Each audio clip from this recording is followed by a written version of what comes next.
Hi, my name is Shmuelu, and I'm an inventor.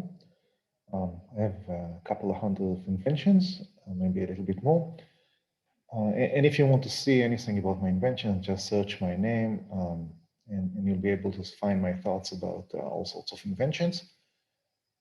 In this talk, I'd like to talk about what is missing, in my opinion, from augmented reality becoming a big thing, by which I mean replacing the phone as the device of choice. When we have the phone, on the phone we have an app store. And in the app stores, if it's an Apple App Store or a Google Play, it doesn't make any difference, or even a car app store, we have millions of apps and we can download them and we can use them whenever we want to use them. The assumption is that when you have a device that will replace the phone, let's say your glasses, so it will have everything the phone has, but also augmented reality on it, there'll be a skin store. A skin is an augmented reality app. I'll give an example of a number of skins and the kind of thing that they can do, which currently are not done well with a computer. So the first one that I'll talk about is face recognition. You walk around, you see people, it tells you the name next to them, so you don't have to remember the name. But do we want all the names? It will clutter the image. I mean, you see lots of people, there'll be lots of names. So maybe only the people that we are looking at directly, and then it needs to know who we are looking at, and then it can use eye tracking, which is probably part of the device. Maybe you don't need to see the name of your daughter or your wife. When you look at her, you do remember it, so maybe it should guess if you remember the name or not. And how can it guess? Well, if you look at somebody for an extended amount of time, say a second and a half, and your eye dilute, you're thinking, you might be thinking about his name or her name, and the computer can guess which names you know and which names you don't know, and tell you. Maybe you want to know names of people that you never knew to begin with, or specific type of people, the people you are facing at work, the people in the bar. Maybe you want to know additional information about these people. The computer can search them out in the internet, and maybe you want to know the name of only the people who are single. So this is one type of augmented reality skin. It adds information. We have general types. One of the applications that we use a lot is navigation. Currently, navigation exists on our phone, but had it been on our glasses, it could have been a lot better, in the sense that instead of having to look down from the road, we'll see on the road marked where we need to go. For example, here we see a blue curve that shows where the car should go. There could be many types of navigation information sharing. For example, it could be a horse running on the road that we are chasing. It could be a car, a chariot. The marking could be done in many ways on the road. It could be that the marking is not done on the road because that's annoying to us. Only when we are about to change lanes, it shows us the place we need to go to. So there could be many ways to do it, but with a navigation, it will be a lot more efficient navigation. We could have a lot of information apps that shows us all sorts of information, each finding out what it wants to show us. And of course, we don't want it too cluttered, so we need to figure out what we care about or not. It could be, for example, that we want translation. We are in a foreign country and we want everything to be written in our language. So the translation when we look outside through our augmented reality device, we see everything in our language. Or maybe we just see a few things. It doesn't matter to us everything because we want the local color, so it needs to decide what to translate and what not to translate. Only thing that we are trying to read maybe will be translatable. Application could be more specific. For example, you want to fix something in the car, you download the application, it looks where your hands are, where the car is, and you move your hands according to all sorts of instructions, and it shows you what to do on a step-by-step instruction manual. Same thing for cooking. It looks at the kitchen and it shows you the stuff that you need to pick and so forth, or something like that. Could be lots of applications that are just to make the world looks nicer. You add 3D animals, you put balloons, you put dinosaurs, you change the sky to blue, you make the season look like your favorite season, all sorts of things. So there could be loads and loads of those apps, and of course all the existing apps would also be there. One type of app, which is not exactly an app, but which we probably should discuss, is deepfake. So deepfake is the idea is that you take something real and you replace it with something else that looks real. You might replace the person, you might replace something that is holding, and you replace both the video and the audio. You can replace people for all sorts of reasons. The most common ones are porn, of course, and politics to make the politician you don't like look bad. And you can change in messages. You can in a video you can change things on the person, change the person, change something on the person. And the problem is that it may look really real. And in detecting that something is deepfake, by now, we don't know really how to do it. People are not good enough, and software is also actually usually not good enough. And you can have a deepfake as a skin that changes people. So, okay, so we talked about all sorts of skins, and there's going to be a skin store. And the skin stores would have millions of those skins, and you can download any of them to your device, like you can do down to your phone. And you can have maybe hundreds of skins on your device. And what could a device be? We talked about glasses. Obviously, I mean, this is the replacement of the phone. We can talk about the car windshield, which on which we project. And when you look outside, you see everything that is going to be outside, even if you have no glasses. It already exists, both glasses and car windshield. On the TV and the video chat, we can do the same on the computer. For example, you wake up in the morning, you go to your Zoom conference, but instead of applying makeup to your face, you apply makeup to your picture, and then you don't have to apply to your face, as we see here. On the TV, you can decide that the presenter of the news today is somebody else. So it looks different, or maybe you just don't like his shirt, so you change it to the shirt of your favorite. But this is the assumption. We look at it and we're saying, okay, so we have a skin store. It's like an app store. But it's not, because the technology is different. And because the technology is different, it causes all sorts of issues that at first you don't think about.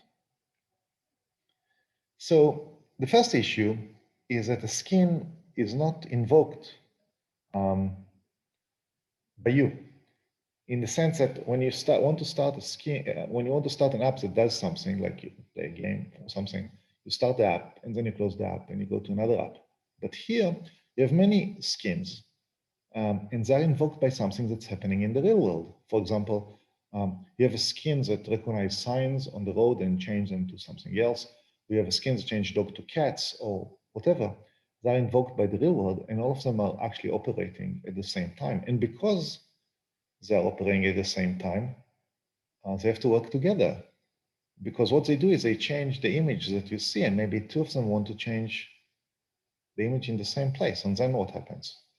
And what happens if they contradict, because one of them recognizes food and writes to you some instructions next to it, or maybe a warning or calories, and the second one changes this food to a cat, and then you see a cat, and next to it there's a warning, or maybe a number of calories, and it's no longer consistent, so you don't know what's going on. So they have to work together with each other. The skins are really expensive computationally. You have to look at the world and figure out the object, and then you have to change the object and do all those renderings. And you have to do this very efficiently, and there might be lots of them to do it. And the second thing is that you might not have a lot of compute power, because on your glasses, you really care about weight, and weight translates to compute power. In addition to that, all those skins have to work together in less than 1/50th of a second. Why 1/50th of a second? Because we have 50 frames per second, and you have to finish doing it from the beginning to the end of the frame. So otherwise it would look bad and actually cause you a headache. The order of the skins is important. In apps, each one of them working by itself. But in skins, they do together things. So let's assume that you have deepfake skins that changes people, and for example, to make life more fun for you. And you have also a face recognition skin. And the regular settings that you have is that you have the face recognition skin on, so you know who the people are. So it says Charlie next to Charlie, but you change the face to Charlie from the movie. So it's a different face. You won't recognize him unless you have the name. So you have the real name next to it, and you can treat him like the regular Charlie. He doesn't know that when you're looking at him, you see a different person.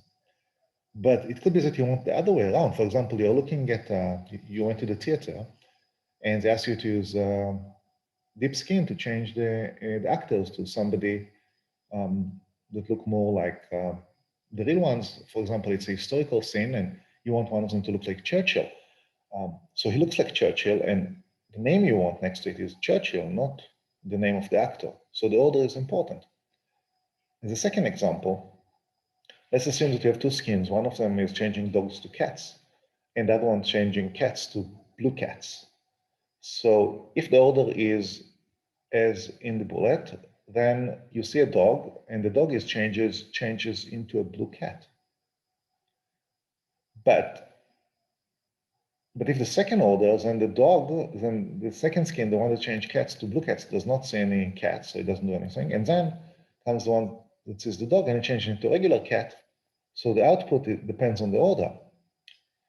Okay, so now I'm a user and I download a new skin, and the app and the device manager or somebody has to ask me, in what order do you want the skins to be? And as a user, what do I know? I mean, 57, 69, 172. Doesn't make any difference to me.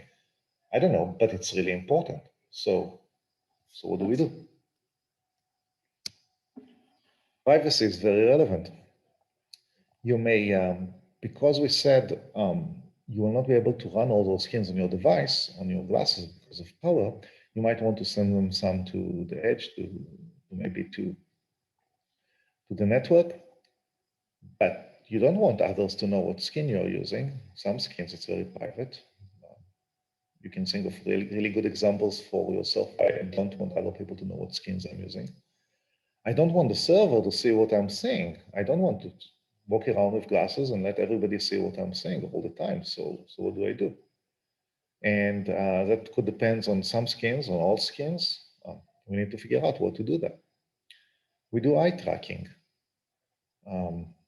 So we do eye tracking for many reasons. We talked about we need to figure out where to put the information, which information is interesting, but also because you really see very well where your eye is focused, but not elsewhere. So elsewhere you might work at much lower resolution and save lots of energy and time. And still the image would look quite as good. So we need to use eye tracking and figure out how eye tracking impacts everything that is happening. And of course, we might not want to tell anybody where our eyes are focusing because of various reasons they don't need to know. And all of that was under the assumptions that the skins are not against you. What happens if some of them are malicious or have bugs? So for example, you're allergic to nuts and you have a skin that puts a signal next to everything that has nuts in it, so you don't have to worry about it. But what happens if you have another skin that what it does, it removes this label? So can you drive with those skins off? Well, with those skins on, first, you'll have a hard time driving with them off because that's your navigation, that's your translation, that's your information. But what can happen if you drive with them on?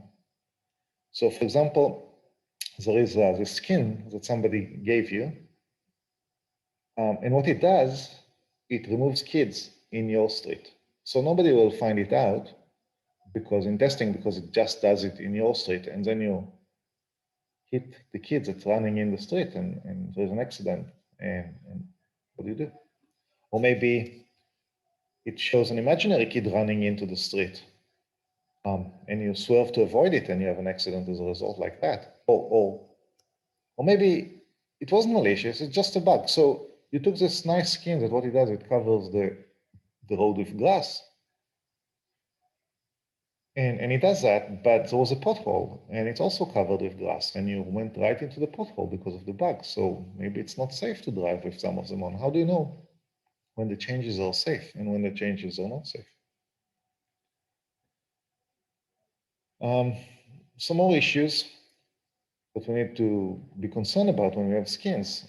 So people can use deepfake on video chats to deceive. For example, there was a case in Germany 2 years ago where deepfake was used. So somebody was talking to the secretary. She thought the boss was talking, and he told her to transfer money because he's in a meeting now and it's very important. She trusts her eyes, and she transferred the money, and the money was gone. Something we're not going to discuss, but is a really big issue, is that with the skins, you can do many attacks on the brain itself, not on the devices. It's not like a computer game, not like a computer attack, and we are not protected from those attacks. There are many of those attacks which are possible. And another thing is that we trust images, and we trust them in we think that what we see now, if somebody shows us a video of real time happening someplace in the news, we think that this is what is happening. This is really a demonstration. There are really government people doing those things. This person that we are seeing doing something, he is doing something. We trust what we see. And we need to figure out how to get around that. Okay, so we talked about the problems, and before we talk about solving them, or actually we'll not talk that much about solving them, what's going to happen? So we have a skin manager, and the skin manager is the thing on our device that runs the skins. And every skin that wants to be executed, it registers on the skin manager, and it tells the skin manager under what condition it wants to do something. For example, it could say, I want to do something always, like a navigation one, or it could say, I'm registered on some objects, and we'll tell the user what the skin wants to do, and the user will approve it. So, for example, if we have a skin that changes dogs to tigers, it registers on dogs, like we see in the picture. The reason we want that is that we don't want every skin to analyze the image. This will cost a lot of CPUs. This will be very expensive. So what we do is the manager will look at all the objects that the skin's registered on, and it searches for those objects in the image one time. Now, the skin is running. The skins are running in order. So the first skin runs first, and the 67 runs 67th. And when its turn comes, it registered on an object. And if those objects exist, for example, there is a dog in the image, then it activates it. If not, it's not activating it, and then it takes basically no time. Now, when it's activated, it might get the entire frame, or it might get a part of the frame, for example, in this case, the part of the frame with the dog. And then it changed the dog to tiger. And then it changed the register of what object exists. It removes the dog and it puts a tiger, because future skin, one that puts hats on dogs or hats on tigers, need to know if the objects exist in the picture. So for example, if we have a skin that put heads on dogs, it should not be applied after that.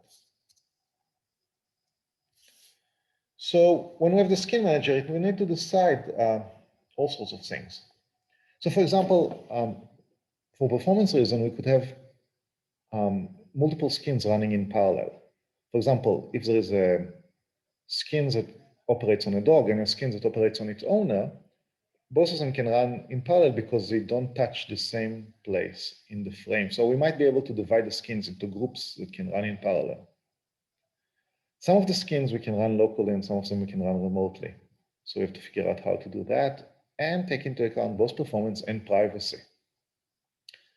Looking at the eye tracking, we figure out which resolution to run what skins and tell them how to run it so we can do it more faster. When skins interact, we might decide how the interaction is going. So for example, if there's a skin that writes a warning, peanuts, because you are allergic to peanuts, it might also decide that the warning is final, as in no other skin that comes after it can change it. So the image would have peanuts on it. And when a skin looks at something and it wants to decide something, it might ask if the object it is looking at is a real object, because the skin works on real object, or it's just any object. For example, if you add hats to tigers, you don't care if it's a real tiger or one that was created by a previous skin. But if you give a warning label to food, you care if it's the real food or, and you want to operate on the real food or the ones that was created by other skins before you. There are also additional issues to resolve. If you can't run all the skins because you can't do it performance-wise in 1/50th of a second, what do? You have maybe 117 skins which are currently active, and you can run some subset of them. You have to choose a subset that you're going to run. If there's a conflict between skins, what do? If they want to run in the same, write in the same space, can a skin ask you for a space to write in, a space which nobody else is interested in? What happens if one removes the results of another? Maybe you just don't run the first because it's going to be removed later, so you save time. What happens in one is registered on a real object and the other removed that real object? Do you still want to do something? And sometimes you can say those skins are a hassle. When is a good time to actually see the real world and stop having your skins because they're dangerous to you? So I hope this was interesting. You probably will not be surprised that I have answers to all those questions that I raised, because this is what I do. But I think the questions are themselves interesting. And usually I find, for me, that questions are a lot more valuable than answers. Most people will be able to come to those answers. But the good questions are the one you really, really want to think about. Thank you.